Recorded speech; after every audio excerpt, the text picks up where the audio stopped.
कोण पुण्य त्याचा होईन सेवक, जिही द्वंद्वाधिक दुरावले. ऐसे वर्म मज दावी नारायण, अंतरीच्या खुणा प्रगटणे.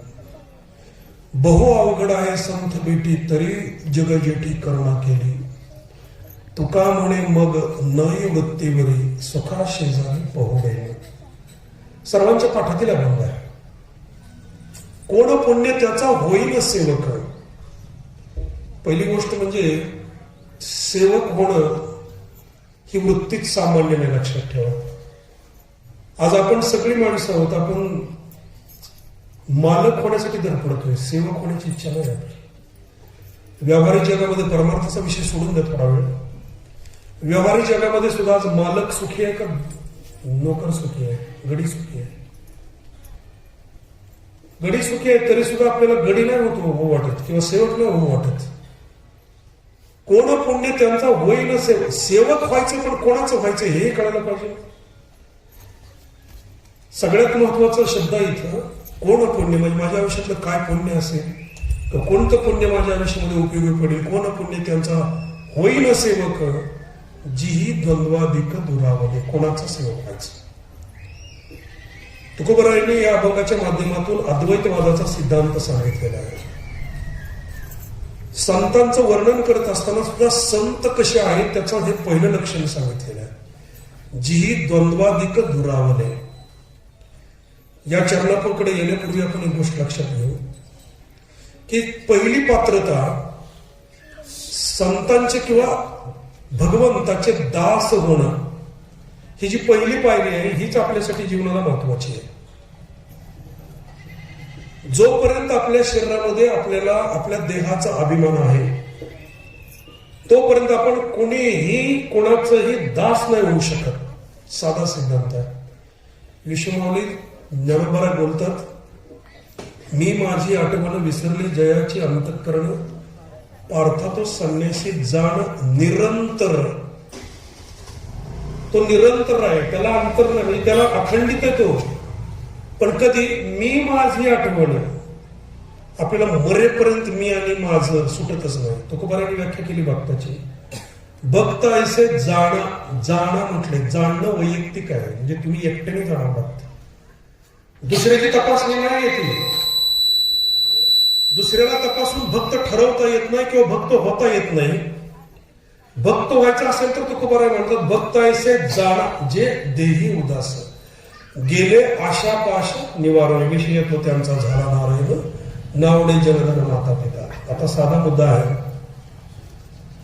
माणूस शेवटी अगदी परमार्थिक माणूस सुद्धा त्याच्या आयुष्यामध्ये ज्यावेळी परमार्थ करत असतो त्यावेळी तो सगळ्या गोष्टींनी विरक्त होऊ शकतो. परंतु आशा आणि पाश हे शेवटचे दोन कडे आहेत. ह्या ज्यावेळी ओलांडतो त्याच वेळेला त्याला भक्त अवस्थेत जाता येतं. मुक्त, भक्त, मोक्ष हे सगळे जे प्रकार आहेत ना, याची पहिली पायरी आहे. आपण कोणाचं तरी अंकित आहोत याला दास म्हणायचं.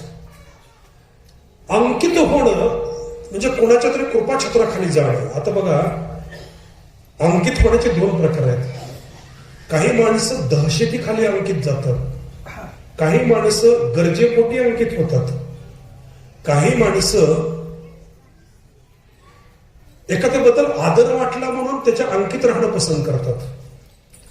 पण अंकित अशा व्यक्तीचं व्हावं की ज्याच्याकडून आपला कोणताच तोटा आणि धोका होणार नाही. अशी व्यक्ती ज्या वेळेला आपल्या जीवनामध्ये निवडण्याचा प्रसंग येतो त्यावेळेला पृथ्वी तलावर संत सोडून दुसरं कोणीही आपल्याला सापडणं शक्य नाही. कारण याच संतांच्याच ठिकाणी घेतो एक संता ठाई, लाभ पायी उत्तम, म्हणविता त्यांचे दास पुढे आस उरेना. हे भक्त व्हायची पायरी बोलतोय मी. कोण पुण्य त्यांचा होईन सेवक, म्हणजे भक्त जरी व्हायचा असेल तरी दास संतांचे झालं तर काय होतं, पुढे आस उरेना. जीवनातली आशा वैयक्तिक पातळीवर आपण संपवू शकत नाही. एक लक्षात घ्या, आशा आणि पाश हे दोन अशा कडे आहेत भक्त होण्याच्या मार्गातल्या, किंवा दोन अशा पायऱ्या आहेत की ज्या ओलांडायला आपण वैयक्तिक पातळीवर आपली बुद्धी, आपली कला किंवा आपलं चातुर्य आपल्याला पुरेसं होत नाही. याच्यासाठी आपल्याला संतांचं दास व्हावं लागतं. कोण पुण्य त्यांचा होईन सेवक, जिही द्वंद्वाधिक दुरावले. हे संतांचं लक्षण आहे. संत अद्वैतात स्थिर असतात. आद्यगुरु शंकराचार्यांनी संतांची व्याख्या केली होती. सन्मार्गवर्तीन हा संत तदरूपेण विद्या विनय वृद्ध ये स एव वर्तती ती संत. सोपं लक्षण आहे. संस्कृतमध्ये सगळं पुढून सांगतो. सन्मार्गवर्तीन हा सन्मार्गाने वागणारे संत तदरूपेण देवाचंच रूप होतं. देवते संत देवते सत्य निमित्त त्या प्रतिमा किंवा तेची संत ज्यांचा हेत विठ्ठले नेनती काही टाणे टोणे नामस्मरण वाचून काया वाचा मने घाली चिंतनी डुंडती निळा मने विरक्त देही आठवची नाही विषयाची. ही विधेय अवस्था. विरक्त देही आठवची नाही विषयाची. जोपर्यंत या पातळीवर येत नाही तोपर्यंत आपल्याला सुखाची गाठभेट होणंच शक्य नाही. लक्षात ठेवा. तो कितीही प्रयत्न करू द्या, या पातळीवर पोहोचल्याशिवाय आपल्या सुखाची आपली गाठभेट होणं किंवा आपण त्याला प्राप्त करणं आपल्याला शक्य होत नाही. तुकोबरा यांनी सुखाची व्याख्या सांगत असताना दास वाला कोणाचं सांगितलं, जी ही द्वंद्वाधिक दुरावले, म्हणजे ज्यांच्या जीवनातलं द्वंद्व संपलं. गुरु हा संत कुळीचा राजा, गुरु हा प्राण विसावा माझा, गुरुविन देव दुजा पाहता नाही त्रिलोकी. गुरु हा सुखाचा सागर, गुरु हा प्रेमाचा आगर. हे जे वर्णन माऊलीने केलेलं आहे त्यातलं आणखी एक चरण आहे बघा. गुरु वैराग्याचे मूळ. नीट आहे का शब्द बरं का, माऊलीची शब्द. गुरु वैराग्याचे मूळ, गुरु हा परब्रह्म केवळ, गुरु सोडवी तात्काळ गाठ लिंग देहाची. देहापासून आपल्याला बाजूला केल्याशिवाय आपण विरक्ती खऱ्या अर्थानं आपल्या अंतःकरणात रुजवू शकत नाही. विरक्तीचा अर्थच असा आहे की जोपर्यंत देह आणि मी आणि माझं आपल्यात शिल्लक आहे तोपर्यंत आपली विरक्ती टेम्पररी आहे, तात्पुरती आहे किंवा आपण गरजेपुरती विरक्त होतो. अखंड वैराग्य जीवनामध्ये ज्या वेळेला प्राप्त होतं त्यावेळेला देहाची बाजू संपून गेलेली असते आणि ज्या वेळेला देह संपतो त्यावेळेला उरतं काय? जिवंतपणी देह संपतो त्यावेळेला उरतं काय? उरतो फक्त आत्मा. एक लक्षात ठेवा, आत्मा ज्या वेळेला आपण आत्मिक पातळीवर येतो, द्वंद्व दुरावलं, द्वंद्व जाणं जीवनातलं म्हणजे काय? जोपर्यंत आत्मिक पातळीवर आपण पोहोचत नाही तोपर्यंत आपण देहाच्या संबंधित कुठल्याच गोष्टीला टाळू शकत नाही किंवा आपण तोडू शकत नाही.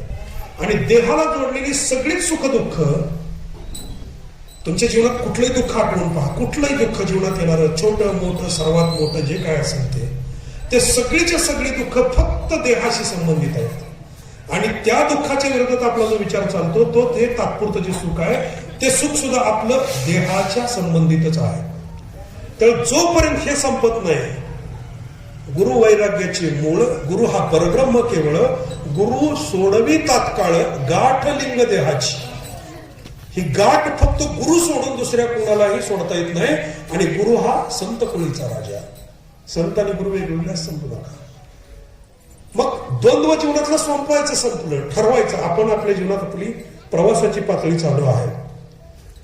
जोपर्यंत आपण साधनेनं, याला दुसरा मार्ग नाही, लक्षात ठेवा.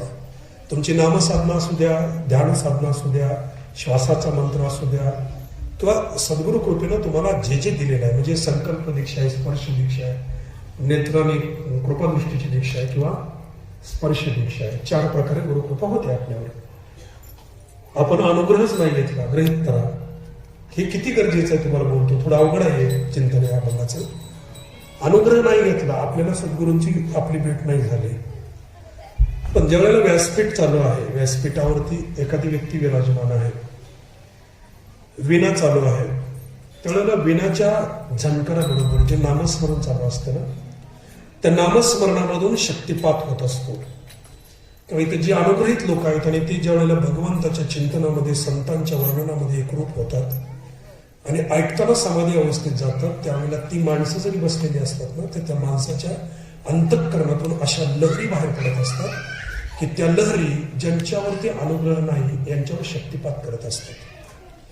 तो शक्तिपात ज्या वेळेला होत असतो ना, तो होत असताना त्या व्यक्तीची वृत्ती बदलत जाते. त्यामुळे सप्ताहामध्ये कीर्तन, प्रवचन, काकडा, हरिपाठ किंवा गाथा, भजन, पारायण हे जे सगळं चालू आहे ना, नामस्मरण, याचा फक्त एकच परिणाम असतो की तुमच्यावरती शक्तिपात होत असतो. आपली जबाबदारी काय आहे की आपण त्या शक्तिपाताच्या कृपेमध्ये जाऊन उपस्थित राहणं. ती कृपा ज्या वेळेला होते, कल्पना करा तुम्ही कोणाचंही कीर्तन, प्रवचन ऐका किंवा इथे येऊन बसा, ते ज्यावेळी चालू असतं ना त्यावेळेला तुम्ही इथं सगळंच्या सगळं संसारातलं विसरता. दुसरी गोष्ट सांगतो, तुम्ही दुःखाला विसरता. तिसरी गोष्ट सांगतो, तुम्ही स्वार्थाला विसरता. चौथी गोष्ट सांगतो, तुम्ही वासनेला विसरता. ज्या वेळेला ह्या गोष्टी जीवनातून विसरल्या जातात त्यावेळी तुमची अवस्था काय होती माहितीये का?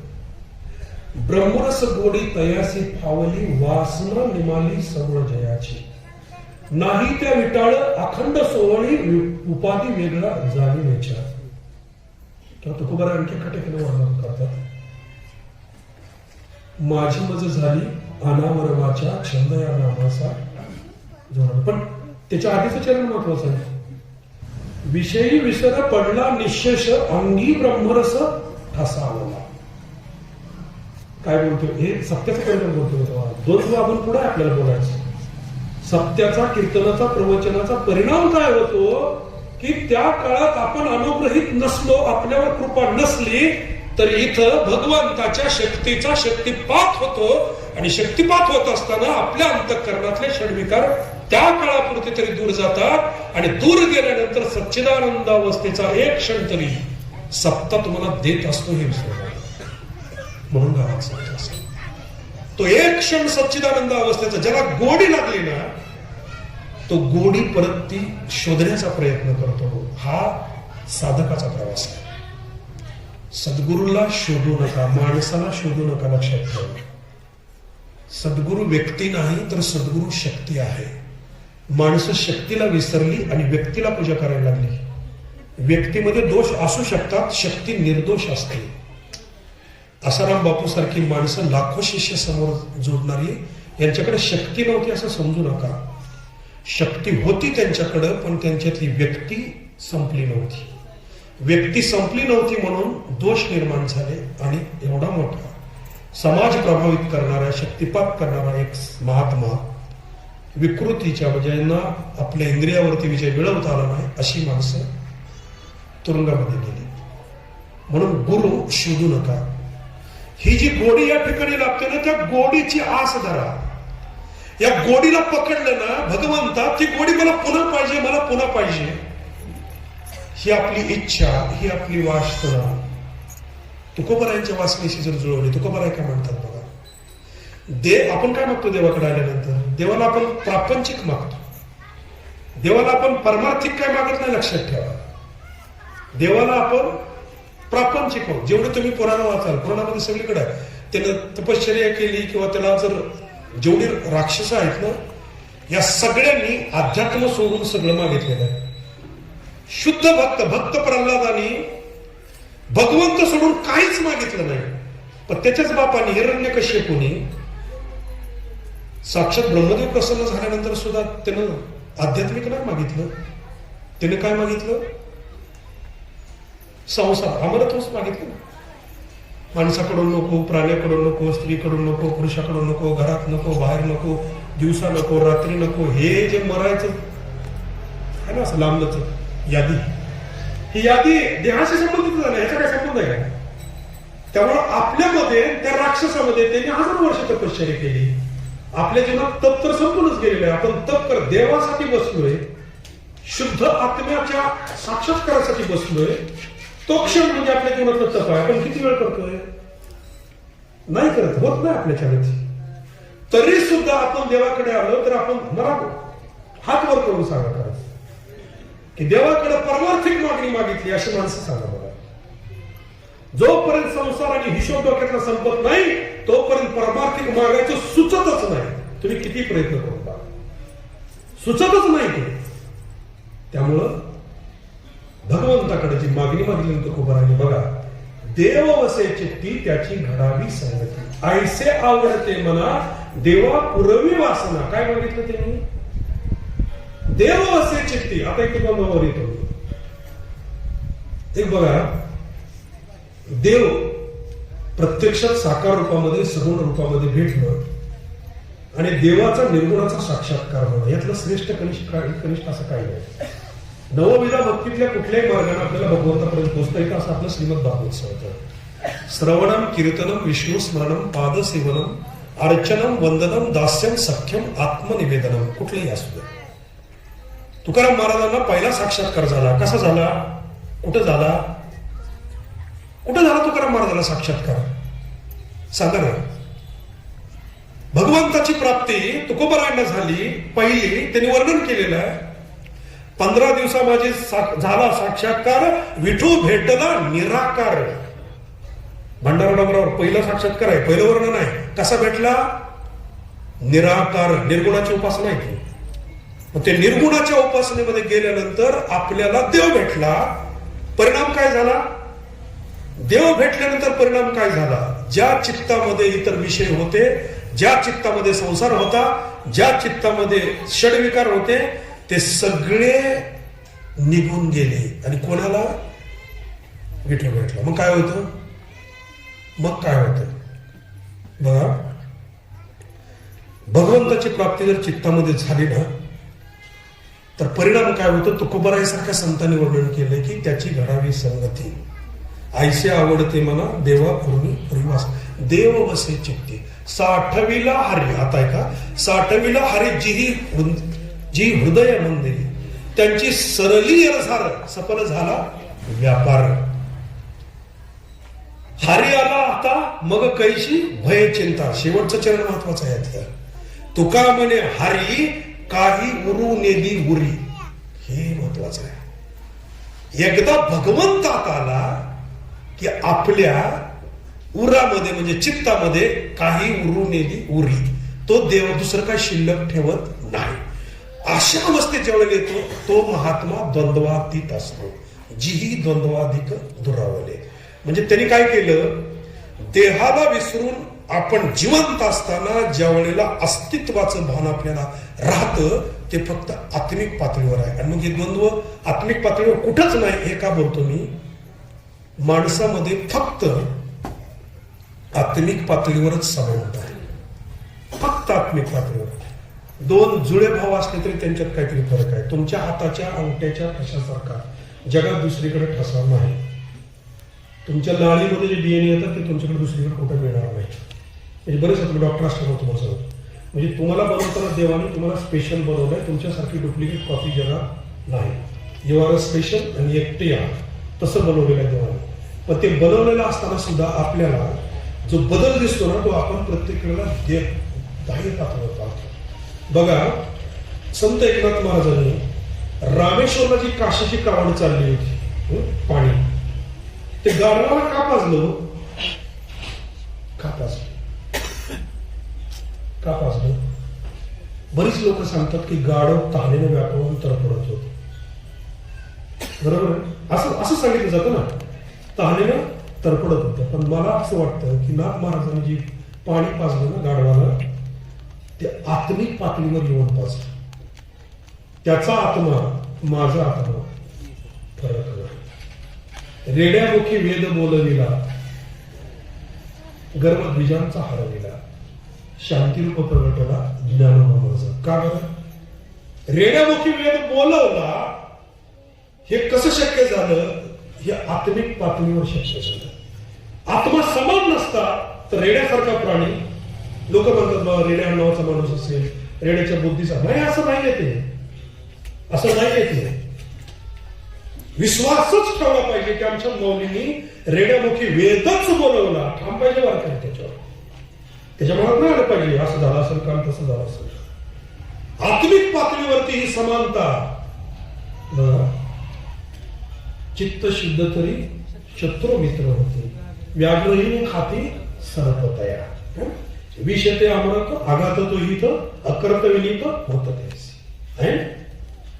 चित्त शुद्ध. आता द्वंद्वाधिकवरच मला बरंच बोलायचं. चित्त शुद्ध झाल्याशिवाय देव त्यात येत नाही. लक्षात ठेवा. चित्त गढूळ असेल तर देव त्यात येत नाही. काय या वाचा म्हणे झाला विष्णुदास कामक्रोध त्यास बाधित ना. विश्वास येतो करी स्वामीवर सतत सकळ भोगिता होई त्यांचे. तुका म्हणे चित्त करावे निर्मळ येऊन गोपाळ राहे तेथे. देव तिथे यायचं असेल तर ती साफसफाई करावीच लागते, एवढंच आपलं करावं. गुरु तुम्हाला त्या झाडू हातात देतात म्हणा किंवा साधन हातात देतात, चित्त शोध. तुम्ही ध्यानाला बसलाय, सकाळी 3 वेळा ओंकार उच्चारलाय, पहाटे मस्तपैकी तुमची समाधी लागलेली आहे. काय होतं समाधीत? काय होतं समाधीत? तुम्ही जिवंत आहात हे तुमच्या लक्षात असतं, पण तुमचं शरीर गायब होतं. जे ध्यानाला बसतात त्यांनी लक्षात ठेवा, त्यांचं शरीर गायब होतं. जे साधना करतात ना श्वासाची, त्यांचं कंटिन्यू श्वास चालू असेल तर नामजपा बरोबर किंवा नामस्मरणाबरोबर सोहम सोहम सोहम सोहम सोहम सोहम हे ज्यावेळेला सुरू असतो महाराज प्रवास सुरू. पंढरीची वारी आहे माझे घरी अनेकाने करी तीर्थ होतं, व्रत एकादशी करीन उपवाशी गायर अहर्निशी. ही जी वारी आहे ना, ही वारी, ही पंढरपूरची वारी शरीर करते, पण ही प्राणाची जी वारी आहे ना, प्राणशक्तीची, मागे पुढे ही वारी ज्यावेळी चालू असते या वारीकडे तुमचं लक्ष आहे. तुमचं लक्ष श्वासाकडे कधी जातं? ज्या वेळेला तुम्हाला अंतर्मुख व्हायची वेळ येते त्यावेळेला. आणि हे आत वळवायचं काम सद्गुरू करतात. म्हणून गुरु हा संत पुणेचा राजा.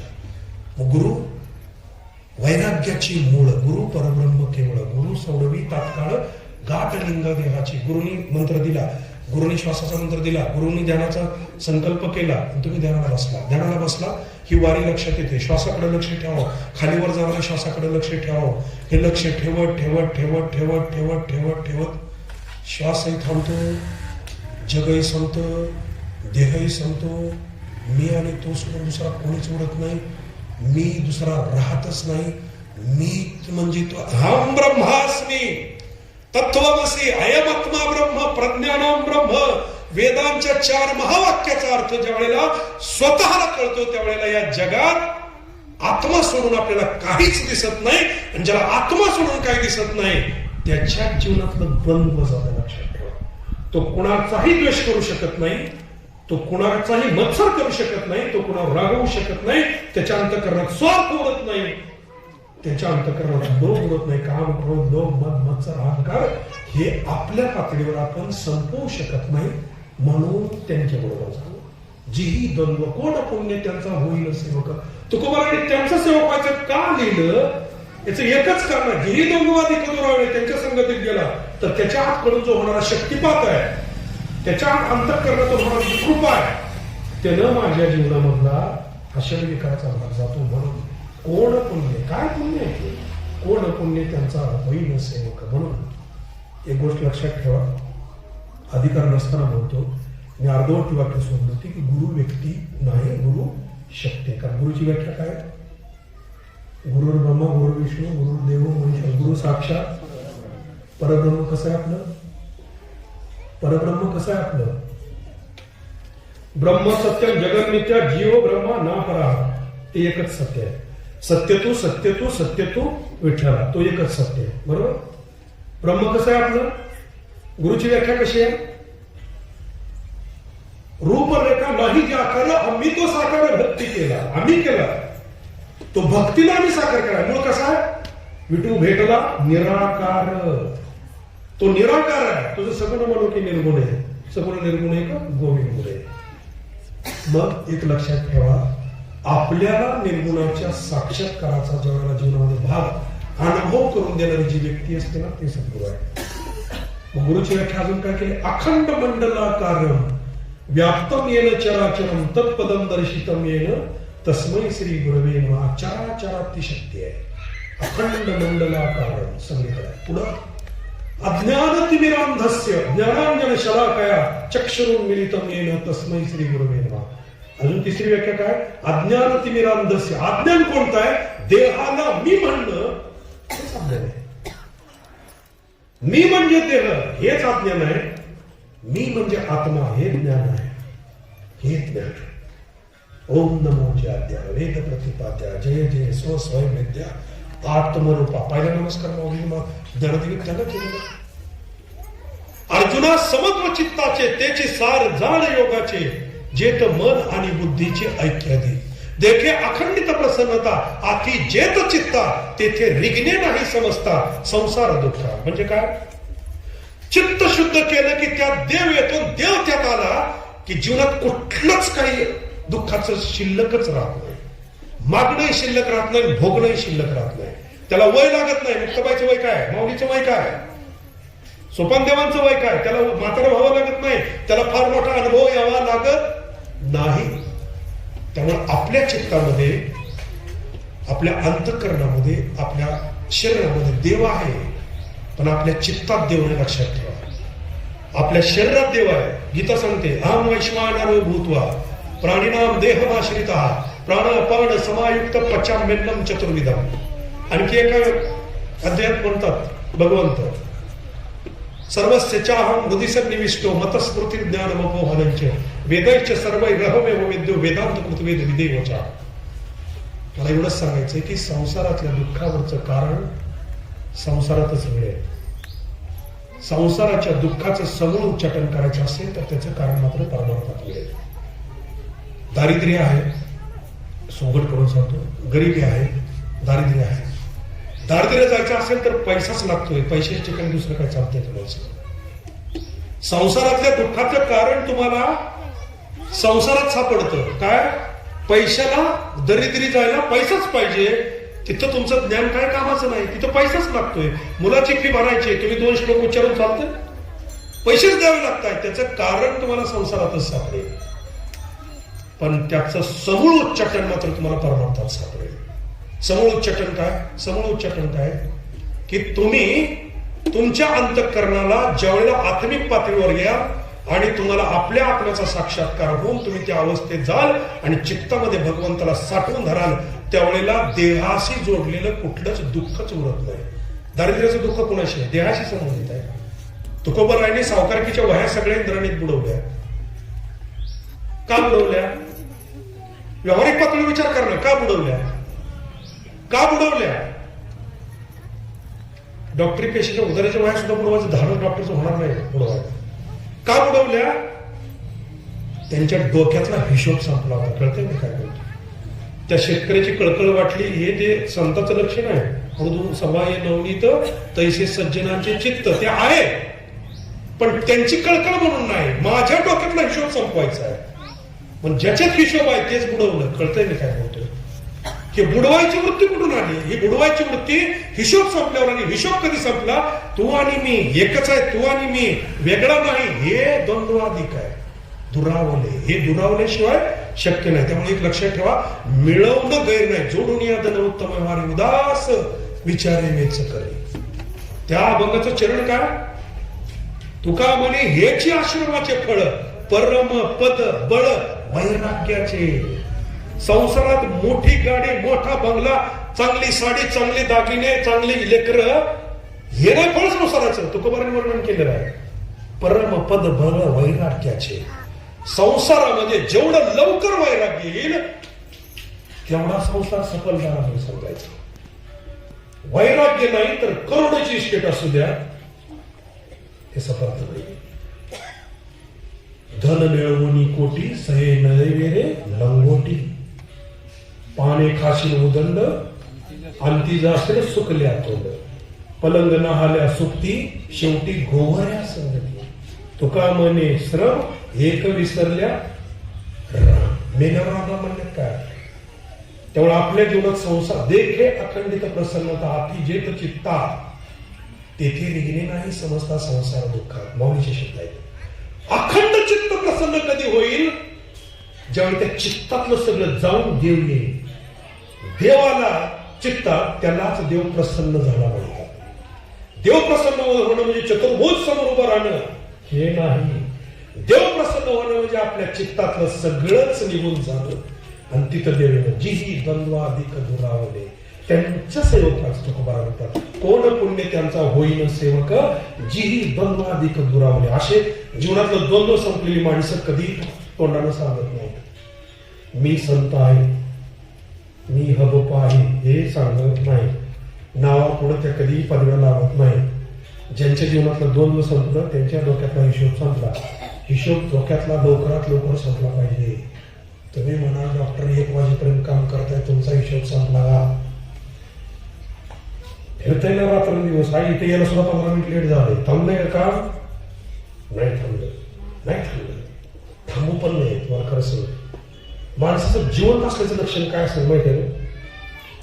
माणूस क्रियाशील असला पाहिजे. ज्या दिवशी तुमच्या अंगातली क्रिया किंवा कृती किंवा काम संपलं, त्या दिवशी पुढची लेकरं सुद्धा, घरातली माणसं सुद्धा त्याला अडगळीत टाकून देतात. महातारी शब्दाच्या अर्थ लक्षात ठेवा. शरीर थकलं, काहीच काम करता आपल्याला येणार, तरी आपण कसं असलं पाहिजे? महातारा म्हणजे शुक्राची चांदणी बाजलं हे जे दाखवायची माणसाला, दिशा काढायची आपल्याला. तसं अख्ख्या घराला दिशा दाखवायला तरी शेवटचं नुसतं लुकडूक डोळं चाललं तरी सांगतं या मार्गाला जावा, तुमचं कल्याण होईल. हा महातारा आहे. महातारा म्हणजे हिल त्या पावलेला सांगते, लेकर मला बघत नाही, सोनं मला बघत नाही, माझं काय खरं नाही, ह्या पोरांचं काय खरं नाही, आम्ही कसे आईबाप सांभाळ. ही तारा आहे. हे सगळ्यांनाच वाटेला येणार आहे, याला कोणी चुकलेलं नाही. महातारा होता आलं पाहिजे. म्हणजे मला काय सांगायचंय? क्रियाशीलता. जोडून या धनमुक्त व्यवहार आहे. त्याच्यासाठी शिवाजीराजांच्या डोळ्याकडे उदाहरण लक्षात ठेवा. शिवाजीराजांना रामदास स्वामींनी शब्द वापरले, काय? निश्चयाचा महामेरू, बहुत जनासी आधारू. पुढचे शब्दांकडे साधण्याचे, अखंड स्थितीचा निर्धारू, श्रीमंत योगी. असं जरा होता आलं पाहिजे. पोरांना लक्षात ठेवा. त्यात पुरुषार्थ आहे. श्रीमंत झालंच पाहिजे हा हट्ट आहे संतांचा. दारिद्र्य कुणाचं नाही, सुखाचं लक्षात ठेवा. फक्त जोडून या धन उत्तम व्यवहार हे करत असताना उदास विचार विसरतोय. पैसा देत नाही, दारिद्र्य कुठलंच सुखाचं नाही, लक्षात ठेवा. ज्या तुकोबरायांनी संपूर्ण देहूनगरीमध्ये दुष्काळ पडल्यानंतर आपल्या घरातलं सगळं धान्य गावाला वाटलं, काहीच घरात ठेवलं नाही, आणि त्यानंतर 2-3 वर्षांनी दुष्काळ पडला, तर तुकोबरायांची पत्नी आणि मुलं अन्नान्न करून गेली. मला सांगा, ज्यांनी त्यांच्या घरातलं धान्य गेलं ती माणसं जिवंत होती का नाही? देऊन ती माणसं धान्य घेतली जिवंत असतील का नाही? तरी त्यातल्या एकाही माणसाने जीव चालला म्हणून तुकोबराच्या मुलाला किंवा पत्नीला या माणसानं गाव बनवलंय म्हणून काय एखादं चिमुटभरांनी दिलं का? नाही दिलं. संतांच्या जीवनाचं उदाहरण ना, खरं नाही दिलं तुकोबरायांना. तरी तुकोबराय बरे झाले, दिवाळे निघाले, बरे झाले, बाईल मेली, देवे माया सोडली. हे मनाने सोपं का झालं त्यांना? हे मनाला सोपं का झालं? कारण देहाशी संबंधित काही उरलंच नव्हतं म्हणून, हिशोब काय उरला नव्हता म्हणून माया बुडवल्या. आपण तुकोबराय होऊ शकणार नाही. त्यामुळे वाटल्यानंतर आपली बायकोन पोरं मारायला लागेल, आपल्याला कोणी देणार नाही. म्हणून आपल्याकडे जोडून या धन असलंच पाहिजे. गरिबी सुखाची नाही. त्यासाठी शिवाजीराजांना लक्षात ठेवा. वयाच्या 12व्या वर्षी पुणे जहागिरी दिली, त्यावेळेला पुणे जहागिरीच्या त्यांची जी कोश होता ना पैसे ठेवायची, ज्याला आपण फंड म्हणू, फंड त्यांच्याजवळ दिला शहाजीराजांनी. किती होता माहितीये? 36,000. आजच्या रुपयात त्याचं वर्णन केलं. पैशात होतं ते, सोन्यात होतं ते, पण त्याचं सोनं आत्ताचं 36,000 रुपये.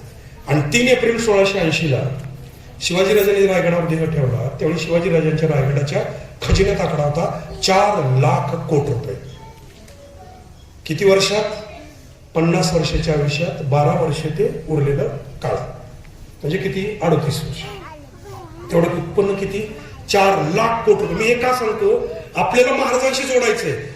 श्रीमंत योगी, श्रीमंत असणं सोपं आहे, श्रीमंत राहणं अवघड आहे. श्रीमंत माणसं भोगी बनतात, योगी बनत नाहीत. शिवाजीराजांच्या आत्ताच्या श्रीमंताच्या माणसातला हा सगळ्यात मोठा फरक आहे. महाराज श्रीमंत होऊन योगी झाले म्हणजे काय? त्या जमलेल्या पैशातला 1 रुपयात किंवा 1 गुंज सोन्यात शिवाजीराजांनी स्वार्थ ठेवला नाही, त्याला योगी म्हणतात. आजच्या काळामध्ये आपल्याला तसं योगी होता आलं पाहिजे. मग हे योगी होण्यासाठी, पैशाचा हिशोब संपण्यासाठी, पैशातली आसक्ती संपण्यासाठी शिवाजीराजांच्या डोळ्यापुढे उदाहरण ठेवलं तर 50 वर्षात जर एवढं त्याने केलं असेल तर मला सापडलेलं एकच सूत्र आहे की त्या महात्म्याने किंवा त्या महाराजांनी त्यांच्या जीवनातला पाठ टेकलेलाच वेळ फक्त वाया घालवलाच पाहिजे. जागेपणाचा प्रत्येक क्षण सत्कारणी लावला पण 50 वर्षाचं आयुष्य सुद्धा पुरलं. पण आज आपण डोळ्यापुढे काय घ्यायचंय? आयुष्य उद्याचा दिवस आपल्याला माहित नाही, पण जेवढा जिवंत आहोत ना, पाठ टेकलेलाच वेळ वाया गेला पाहिजे. ज्या दिवशी पाठ टेकली आणि उठायला नाही त्या दिवशी आपण मेलोच पाहिजे. निष्क्रिय. मी परमेश्वरला मागतो बरं का कधी, म्हणतो देवाला की देवा माझ्या जीवनातला निष्क्रिय क्षण पाहायला मला जिवंत ठेवू नको. माझं मागणं देवाला आहे. निष्क्रिय क्षण आपल्या जीवनातला याच्यासारखं दारिद्र्य नाही. ते दारिद्र्यासाठी ते नको आहे. हे कधी प्राप्त होतं? साधना, गुरुकृपा. आपल्याला ही मागायची वृत्ती. कोण पुण्य त्यांचा होईन सेवक जेही द्वंद्वादिक दुरावले. बहु अवघड आहे संत भेटी तरी जग जेठी करुणा केली. संत आणि सद्गुरु व्यक्ती नाहीत, शक्ती आहेत. संताचा महिमा तो बहुदुर्गम, शाब्दिकाचे काम नाही येते. बहुदुधाड झाली मैस गाय तरी होईल काय काम धेनो. तुका म्हणे अंगे व्हावे ते आपण तरीच महिमा येईल कोण. म्हणजे संत करून यायला संतच पाहावं लागतं. वाचून पाठ करून ऐकून संत कळत नाही. संत शोधून सापडत नाही. संत मी संत आहे असं सांगत नाही. आणि बहुतांशी संत त्यांनी संजीवन समाधी घेतल्यानंतर किंवा देह ठेवल्यानंतर जगाला कळतात. हे लक्षात ठेवा. संत जिवंतपणे लोकांना जर कळले असते ना तर माऊलीच्या आई वडिलांना कोणी इंद्रायणी गुण दिलं नसतं. लक्षात घ्या. संत जर जिवंतपणे लोकांना कळले असते ना तर माऊलींना ह्या तिघा भावंडांना शुद्धीपत्र कोणी मागितलं नसतं. संत जिवंतपणे लोकांना जर कळले असते ना तर तुकोबारायांना मंबाजी बुवांनी काठीनं मारून दिलं नसतं. संत लोकांना जिवंतपणे कळले असते ना तर तुकोबारायांची गाथा कोणी इंद्रायणी बुडवून दिली नसती. संताचं हेच लक्षण आहे. संत जिवंतपणे कळत नाहीत. त्यामुळं बहु अवघड आहे संत भेटी. बहु म्हणले थोडं सुद्धा नाही. नुसतं अवघड नाही. त्यामुळं आपल्याला इतकं अवघड गरजच नाही.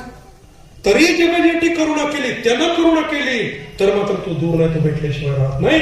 आणि संत जेवढी जीवनात येतो तेवढ्या आपल्या आनंदामध्ये काही मिळतच नाही.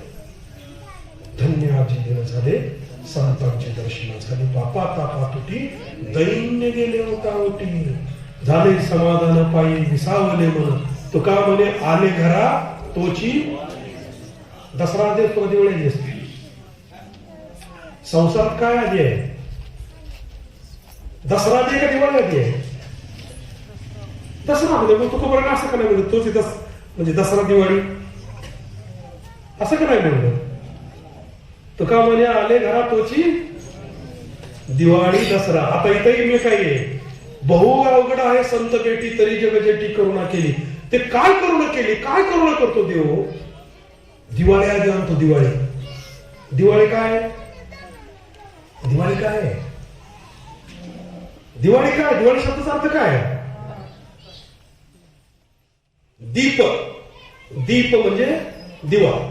आवली म्हणजे ओढ. दीपावली म्हणजे दिव्यांची ओढ.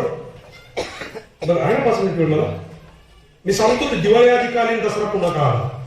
या बंगाल तुकोबारांचं नाही चुकलेलं, त्यांनी बरोबर लिहिले, आपण चुकीचं घेतलं.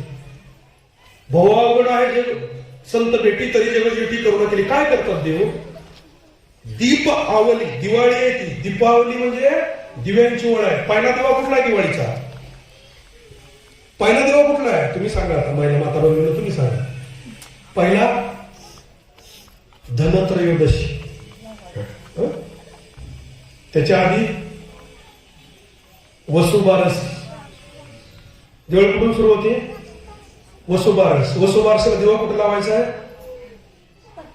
गोठ्यात आहे. गाय निसर्गाचा दिवा आहे पहिला. दुसरा दिवा धनत्रयोदशी, धन्वंतरी, आरोग्याचा दिवा आहे. तिसरा दिवा नरक चतुर्दशी. काय? नरक म्हणजे मल. त्या दिवशी ओटणं लावून आपण करतो ना अभ्यंग स्नान, म्हणजे तो अंतःकरणातला मळ काढायचा आहे. म्हणजे अंतःकरण शुद्धीचा पहिल्या आंघोळीचा दिवा आहे. तिसरा दिवस. चौथा दिवस बोला ना तुम्ही. चौथा दिवस नरक चतुर्दशी नंतर काय येतं? पाडवानंतर त्याच्या आधी लक्ष्मीपूजन. लक्ष्मीपूजन अंतःकरणातला मळ घालून चौथ्या दिवशीचा दिवा लावायचा. कुठला? लक्ष्मीपूजनाचा. म्हणजे धन पाहिजेच आपल्याकडे. आपली संस्कृती आहे. आपल्या कष्टाचं मिळून त्याचा दिवा, त्याची पूजा आहे. मी मिळवलेलं आहे. आई बापानं शिल्लक ठेवलेलं ते धन नाही, स्वतःच्या कष्टाने. शपथ घ्यावी माणसं, माझ्या आयुष्यात माझा घाम लागलाय तोच पैसा माझ्या घरात येईल. बाकीचा पैसा मिळाला तर मी दान करेन, मी माझ्या घरात ठेवणार आहे. ती लक्ष्मी आहे. ती लक्ष्मी आहे. असं पाहिजे. आपल्यात कसं होतंय की इंग्रज सांगून गेले बाबा. इंग्रज सांगून गेले तुम्हाला जर श्रीमंत व्हायचं असेल ना तर तुम्हाला कोणाला तरी लुटावं लागतं ना, तर तुम्हाला कोणाला तरी फसवावं लागतं. या दोन गोष्टीशिवाय तुम्ही श्रीमंत होऊच शकत नाही, हे इंग्रजांचं मत होतं. आणि आज श्रीमंत झालेली सगळी माणसं जर तुम्ही बघितली ना, तर ही सगळी यातच दिसतात. कोणाला तरी लुटावं लागतं, कोणाला तरी फसवावं लागतं, त्याशिवाय तुम्हाला श्रीमंत होता येत नाही, हे इंग्रजांचं मत आहे. आज तसंच दिसते का? चौथा दिवा, पाचवा दिवा लक्ष्मी पूजनाचा, नंतर पाडवा. त्या दिवशी कुठला दिवा लावायचा? दानाचा दिवा आहे तो. बलिप्रतिपदा आहे ती, दानाचा दिवा आहे. आणि सहावा पाचव्या दिवशीचा भाऊबीज, तो कसला दिवा आहे? विश्वबंधुत्वाचा दिवा आहे. हे एवढं सगळं दिवाळीचे एका लाईन मध्ये दिवाळी, म्हणून त्याला दीपावली म्हणतात. दीप आवली, दिव्याची लाईन. हे सगळे दिवे लावल्यानंतर एक दिवा शिल्लक उरतो. कुठला दिवा उरतो? आकाश दिवा. आकाश दिवा तो कुणाला लावायचा माहितीये? तो कुणाला लावायचा माहितीये? आपले पूर्वज जे वर गेलेले आहेत स्वर्गात, त्यांना सांगायचं हे सगळे 6 दिवे मी लावले आणि आपल्या कुळाचा दिवा मी तेवढ ठेवलाय, ते वरच्याला दाखवायचा आकाशी दिवा. दिवाळीमध्ये फटाकडे उडवायचे खायचं असं नाही. मग तुकोबारायांनी हे जे वर्णन केले, तुका म्हणे आले घरा तोची दिवाळी. दसरा. ती दिवाळी कोणती? ती दिवाळी म्हणजे ज्या दिवशी तुम्ही सप्त्याला बसला, ऐकताय, बसताय, शक्तिपात झाला, कुंडलिनी शक्तीला धक्का मारला, ती ज्योत पेटली, ती दिवाळी आहे. ती दिवाळी लक्षात ठेवा. जीवनातली दिवाळी आहे. जीवनातली दिवाळी म्हणजे ती नाही. नामा म्हणे आम्हा नित्य दिवाळी. विष्णुदास नामा विठोबाचे राज्य आम्हा नित्य दिवाळी. विष्णुदास नामा जीवे जीवे भावे, जीवे आधी जीवे भावे ओवाळी, ती दिवाळी. मग ज्या दिवशी तुम्हाला शक्तिपात झाला, गुरुकृपा झाली, आणि गुरुकृपा झाल्यानंतर जी ज्योत पेटली, ती पेटल्यानंतर जीवनामध्ये येतो दसरा. दसरा म्हणजे दशहरा. दशहरा म्हणजे दश इंद्रियाच्या ज्या असत्य आहेत त्याचा नायनाट आणि पराभव आहे, तो दसरा आहे. तो दशहरा. दशहरा म्हणजे दशानन, म्हणजे तो रावण. 10 इंद्रियांनी आपल्या आत्म्यापासून आपल्याला जो दूर करतो, आपल्याला विषयाकडे ओढतो, त्यांचा पराभव करणं, तोची दिवाळी दसरा. तुका म्हणे आले या घरात नाही, तुका म्हणे आले घरात, तोची दिवाळी दसरा. मग तरी जगजेटी करुणा केली, असा दसरा, अशी दिवाळी ज्यांच्या अंतःकरणात येते त्यांच्यावर कृपा केली. बहु अवघड आहे संत बेटी, ही जगजेटी करुणा केली, त्याने करुणा केली आणि आम्हाला ते भेटलं. मग काय होतं? मग असं झालं तर तुका म्हणे मग न ये वृत्तीवरी सुखा शेजारी ओढे. हा पूर्ण अवस्थेचा भाग आहे. वृत्तीची निर्माण न होणं ही मानवी जीवनाची पूर्ण अवस्था आहे. जन्मलेल्या बाळाच्या अंतःकरणात भूक लागल्यानंतर पहिली वृत्ती निर्माण होते प्यायची. पण जन्मले त्याला जर भूक नसेल, न ये वृत्तीवरील सुखा शेजारी पोहणे, त्याच्यासारखं चेहऱ्यावर सुख कोणाच्याच नसतं. म्हणून जगातला सगळ्यात सुखी माणूस कोण असेल तर ज्याच्या अंतःकरणात वृत्तीच निर्माण होत नाही तो. आणि असा माणूस ज्यावेळेला आपल्या जीवनात भेटतो त्याचं वर्णन आहे शुद्ध बीजापोटी परी रसाळ गोमटी मुखी अमृताची वाणी देह देवाचे कारण सर्वांग निर्मळ चित्त जैसे गंगाजळ. तुका म्हणे जाती तापदर्शने विश्रांती. ते आले बसले की नुसतं दर्शनानं आपलं अंतःकरण सुखाशेजारी पोहोचायला लागतं. कोण पुण्य त्यांचा होईन सेवक जी द्वंद्वाधिक दुरावले. ऐसे वर्म मज दावी नारायण अंतरीच्या कोण प्रगटली. ते ऐसे वर्म मज दावी नारायण चरण होता मागं ठेवलं. त्याचं कारण की हे सगळं काढण्याचं वर्म मला दाखवा. ऐसे वर्म मज दावी नारायण अंतरीच्या खुणा प्रगटवणी, हे त्यांनी देवाकडे मागितलेलं आहे. आज मागणी पर प्रकरणावर जरी बोलायचं म्हटलं तरीही तुकोबारायांची मागणी आहे. आपल्याला तशी मागणी करता आली पाहिजे. डोक्यातला हिशोब संपवणं सोपं आहे, विधेयी अवस्थेत जाणं सोपं आहे. फक्त या सोप्या मार्गासाठी अंतर्मुख होणं गरजेचं आहे. आणि अंतर्मुख होण्यासाठी आपल्याला गुरुकृपेची गरज आहे, संत कृपेची गरज आहे. त्याच्यासाठी सप्ताह असतो. सप्ताह मनोरंजनासाठी नसतो, सप्ताह पंक्तीसाठी नसतो. सप्ताह भक्तीचा आनंद आणि शक्तिपात, गुरुकृपा आणि आपल्या अंतःकरणातल्या दिवाळीसाठी असतो. अशी दिवाळी प्रत्येकाच्या अंतःकरणामध्ये निर्माण हो, ईश्वरचरणी प्रार्थना करतो. आणि झालेली चिंतन सेवा ज्यांच्या जीवनातलं द्वंद्व संपलं आणि जे आत्मिक पातळीवरून संपूर्ण जगाला हे विश्वची माझी घर ऐशी मती जयांची स्थिर किंबहुना चराचर आपण जाहाला अशा पद्धतीच्या वृत्तीनं वागणाऱ्या सर्व माझ्या उच्च कोटीच्या साधकांच्या माता भगिनीच्या वैष्णवांच्या चरणावर अर्पण करतो आणि सेवेला पूर्णविराम देतो. पुंडली कवरदार विठ्ठल श्री ज्ञानदेव तुकाराम पंढरीनाथ भगवान की जय. माऊली ज्ञानेश्वर महाराज की जय. जगद्गुरु श्री तुकाराम महाराज की जय. शांती ब्रह्म श्री एकनाथ महाराज की जय. नमः पार्वते पते शिव हर हर महादेव. पवनपुत श्री हनुमान महाराज की जय. सब संतन की जय. सब संतन की जय. आता विश्वात्मके देवे येणे वागिज्ञ तोषावे तोषोनी मज द्यावे कसाय नाणे. जे खळांची व्यंकटी सांडो तया सत्कर्मे रती वाढो. भूता परस्परे पडो मैत्र जीवांचे दुरितांचे निमर जाओ. विश्वस्व धर्म सूर्ये पाहो जो जे वांचिल तो ते लावो. प्राणी जात वरिष्ठ मंडळी ईश्वर निष्ठांची मानली आई अनवरत भूमंडळी भेटितो तया भूता. चला कल्पतरूचे आरव चेतना चिंतामणीचे गाव. बोल तेजे अर्णव पियुषाचे चंद्रमेजे अनांछन. मार्तंडचे तापहीन ते सर्वाई सदा सज्जन स्वेरे होतो. किंबहुना सर्व सुखी पूर्ण हो नितीन लोकी. भजी जो आदि पुरखी अखंडित आणि ग्रंथोपजीवीये विशेष लोकीये. दृष्टादृष्ट विजय होवावे एक म्हणे श्री विश्वेश्वराव. हा होईल राम कसाव. येणे वरे ज्ञानदेव सुखिया झाला. येणे वरे ज्ञानदेव सुखिया झाला. येणे वरे ज्ञानदेव सुखिया झाला. विठ्ठला विठ्ठला विठ्ठला विठ्ठला. पंढरी कवरदार विठ्ठल श्री ज्ञानदेव तुकाराम पंढरीनाथ भगवान की जय. माऊली ज्ञानेश्वर महाराज की जय. जगद्गुरु श्री तुकाराम महाराज की जय. शांती ब्रह्म श्री एकनाथ महाराज की जय. नमः पार्वते पते शिव हर हर महादेव. पवनपुत्र श्री हनुमान महाराज की जय. सब संतन की जय. सब संतन की जय.